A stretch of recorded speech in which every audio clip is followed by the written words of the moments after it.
Yes, as far as selling the red zone land, I would say yes. I'd like to sell it on a case by case basis. We can't afford to maintain the whole 600 hectares. The cost of it must be out of this world, and I would imagine that Linz can barely wait to see the back of it.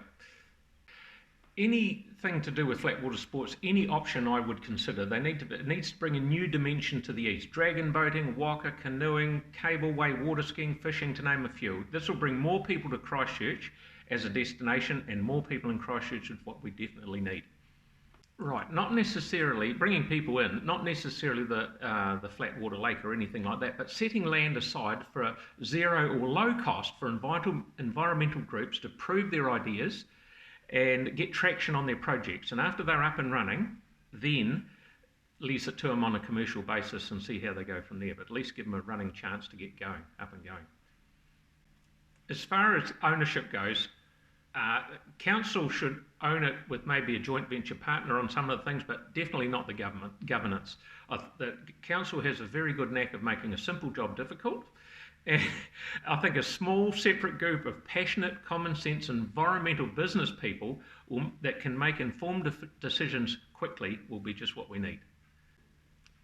Hi, my vision for the corridor is if it's done properly, this could be a game changer for Christchurch and people coming from all around the world to see what can be created from a disaster. But we mustn't waste time and money on report after report. We must just get it done quickly. Thank you very much. I wouldn't consider selling parts of the regeneration zone for a whole lot of reasons, especially going right back to the supposed Crown offer in which many were strong-armed effectively off their land. But I think what we could do is explore, say, a carbon emissions trading scheme from the plantings, and also explore a certain percentage of some of the commercial activities there. I'm keen on exploring an in-river option for flat water river facilities. I know the area well as a river user myself. My reasoning is I think there's a kaitiakitanga principle at stake over stewardship of the Avon-Otakaro.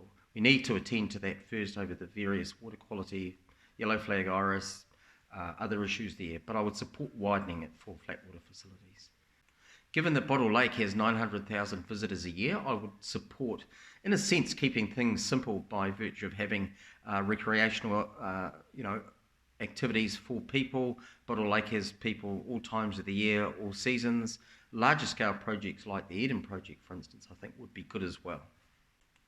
Well, we need to remember this land has come out of the loss of a sense of roots, home, place and belonging for the community. It literally was owned by them, and I think it needs to go back to them.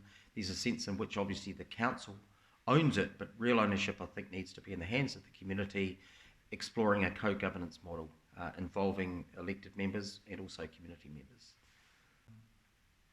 My vision for this area, vision is a preferred future that this green spine and wider becomes the recovery for the city, all those well-beings, physical, environmental, social, cultural. The council's role, I would see it as funding, implementing a lot of the civil works and also working in partnership.